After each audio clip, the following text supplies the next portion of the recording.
Hi guys, this is Links, and I've got a video for you guys here that I tried to shoot a couple times, but I seem to be getting problems with my camera, so I'm going to try one more time, and if it doesn't work this time, well then. Okay, this is about using your intuition, no matter what oracle you're reading. I know that there's an argument out there about sometimes you should use your intuition, sometimes you shouldn't use your intuition, okay? And I'd like to bring up for this discussion this card, the Three of Swords, okay? This is what really made me start questioning, this card in particular made me really start questioning this whole other people's meanings thing. Now, I'm not saying that you shouldn't look at other people's meanings or what the traditional meanings for cards are, because they do help form a foundation, and I do know what the traditional meanings of the cards are. But I also notice certain other practical applications that I'd like to bring up and question right now. For example, the Three of Swords was a card that always came up for me and didn't really necessarily mean a broken heart, which is one of the traditional meanings. Usually came up in situations where there's social situations, fun, laughter, interactions. Didn't necessarily mean a bad thing, although it could mean a situation where a stalemate was coming to an end, which is more like a traditional numerological or playing card kind of meaning for this, if you think about it. So I could say it's a broken heart all I wanted, but when it came up, it was never indicating that in a situation. And if it's not indicating that, I'm not going to tell someone something that isn't going to be there. So practicality comes into the picture. Now, here's another example in the Lenormand, the cross. Now, this is the Lenormand that I've designed for myself, and as you can see, the cross is done in very dark and sort of ominous tones and situations, because the cross, whenever it comes up, does not mean positive things. Now, I know some people suggest that it means positivity, spirituality, comfort, transformation, redemption, all those things. But when I see a cross, I see an instrument of masochism, sadism, and torture. Because that, even in the story of the Bible, is what it was used for, torture.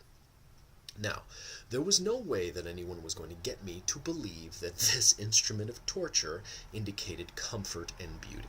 So, in that situation, when it came up, there was no way I was going to tell a person that something positive was coming their way, and in those situations, when observing how the card came up in my life, it never did indicate anything positive, usually indicated a problem, a recurring problem that I or someone else was getting myself or themselves into over and over again, and would only stop if I decided to fix the problem and fix the karmic pattern, okay?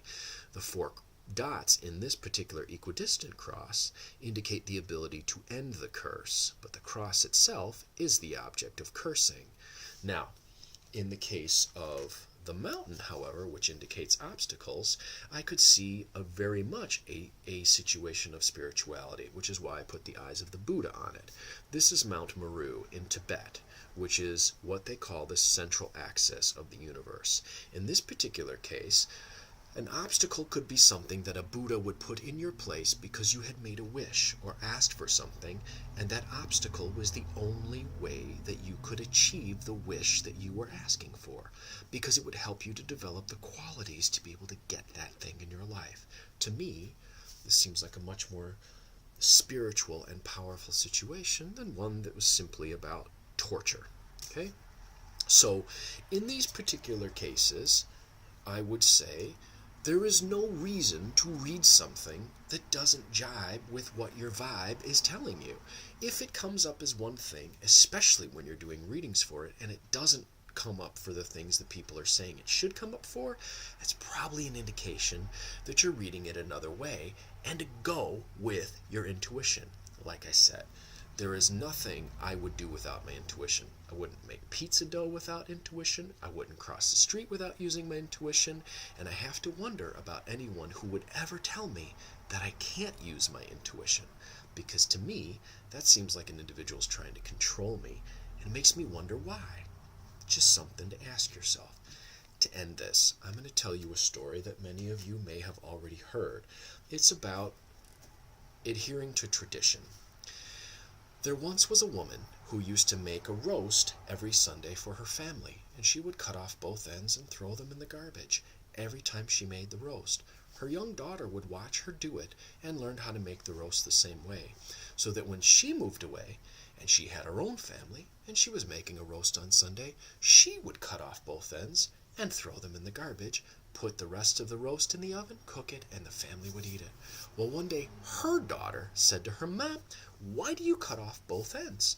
And she said, "I don't know. It's the way my mom trained me to do it. And I never really asked her."